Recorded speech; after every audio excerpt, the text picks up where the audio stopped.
और उस वक्त की बड़ी खबर आ रही है, श्रीलंका संकट से जुड़ी हुई बड़ी खबर। गोटाबाया के आवास से कैश भी बाकायदा बरामद किया गया है। बड़ी खबर आप देख रहे हैं, श्रीलंका संकट से जुड़ी हुई। लगातार आर्थिक संकट से इस वक्त पूरा श्रीलंका जूझ रहा है। गोटाबाया राजपक्ष से पहले ही भाग चुके हैं, लेकिन अभी कहा जा रहा है कि उनके आवास से कुछ धन जुटाया गया है, कुछ धन मिला है, वहां पर कुछ पैसे मिले हैं। और इसकी तस्वीरें भी आप देखिए, ये जो प्रदर्शनकारी हैं वो यहाँ पर नोट गिनते हुए साफ नजर आ रहे हैं। और यही धन कहा जा रहा है जो कि उनके आवास से मिला है। गोटाबाया राजपक्ष के राष्ट्रपति आवास से ये धन जुटाया गया है। वहीं आर्थिक संकट से जूझ रहे श्रीलंका में हालात बिगड़ते जा रहे हैं। प्रदर्शनकारियों ने राष्ट्रपति भवन पर कब्जा कर लिया है। प्रधानमंत्री आवास को भी आग के हवाले कर दिया गया है और लगातार स्थितियां अब वहां पर बिगड़ती जा रही हैं। और ऐसे में पूरी कोशिश की जा रही है कि वहां पर जो स्थितियां हैं उनको नियंत्रित किया जा सके। श्रीलंका इस वक्त जल रहा है। राष्ट्रपति भवन के सामने प्रदर्शनकारियों पर ओपन फायरिंग हुई है।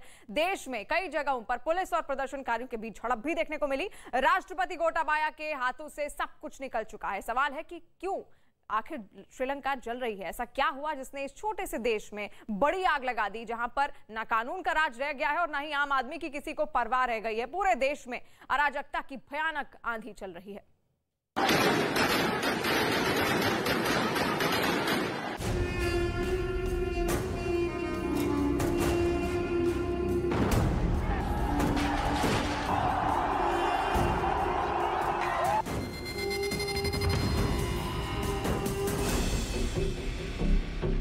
पहले श्रीलंका ईंट दर ईंट टूटा,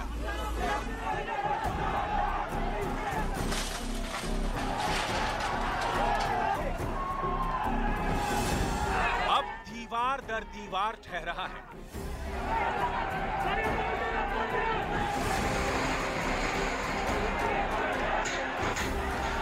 राजधानी कोलंबो अपने दुर्भाग्य पर आंसू बहा रही है।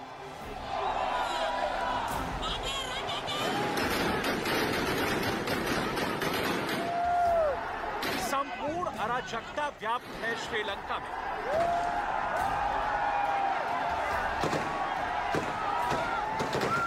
छोटा सा देश बड़े जनाक्रोश से दहक रहा है।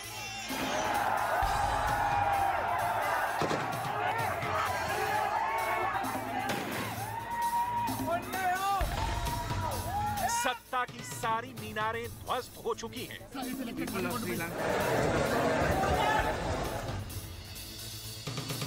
कायदों की सारी किताबें फाड़ी जा चुकी हैं।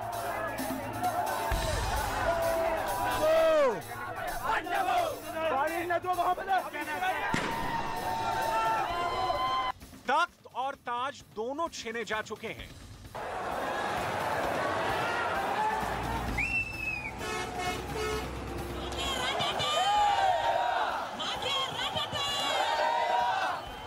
खूबसूरत प्यारा सा देश रक्त रंजित।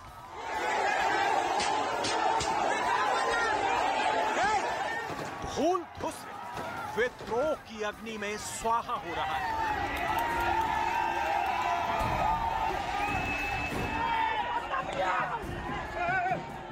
बचाने वाला कोई नहीं।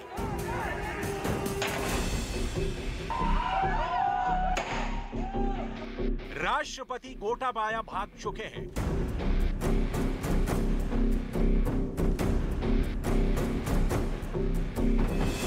उनके बेडरूम में, उनके किचन पर, उनके लॉन पर। I think this is the first time we have been entered to the President House. We got a good opportunity. So I think the whole country is peaceful now. The corrupted will be finished. So I got a chance with my kids come and having a lunch in here. It's a royal lunch. उनके drawing room में,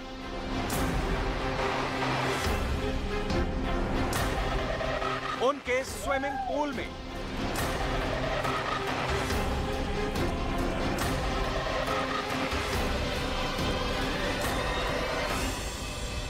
the system that they are continuing for 74 years is depressive of our people, depressive of people's rights, human rights, and they were oppressive towards people, and they were just clinging on to power by using military forces. That's why our sign was the black flag showing the dissent to the government. डूब गया श्रीलंका। आलम यह है कि कहीं कोई सूरत नजर नहीं आती। कुछ दिन पहले जली थी उम्मीद की रोशनी, अब वो भी नजर नहीं आती। पड़ोस जल रहा है क्योंकि जिनके हाथों में वतन की बागडोर थी वो कमजोर, बेहद कमजोर निकले। जनता की उम्मीदों पर सत्ता के मठाधीशों ने बुलडोजर चला दिया।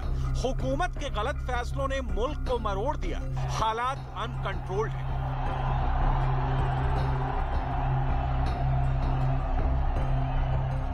बेकाबू भीड़ सब कुछ उखाड़ देने पर आमादा है। पुलिस की लाठी का पब्लिक को कोई खौफ नहीं।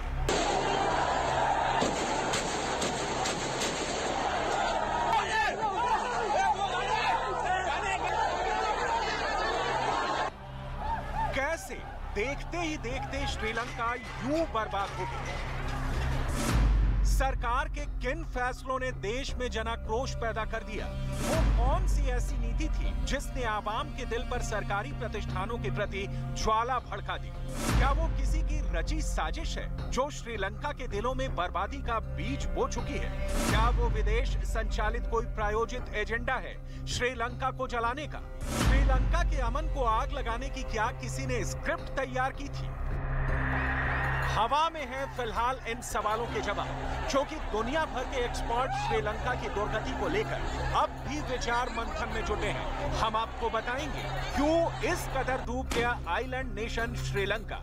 लेकिन उससे पहले श्रीलंका के आम आदमी की वो आवाज सुन लीजिए जिसकी तीव्रता से कोलंबो थर्रा रहा है। At the moment, I think the people struggle is moving successfully, and I wish all the best for the people struggle. And at the end, we will make the full change happen.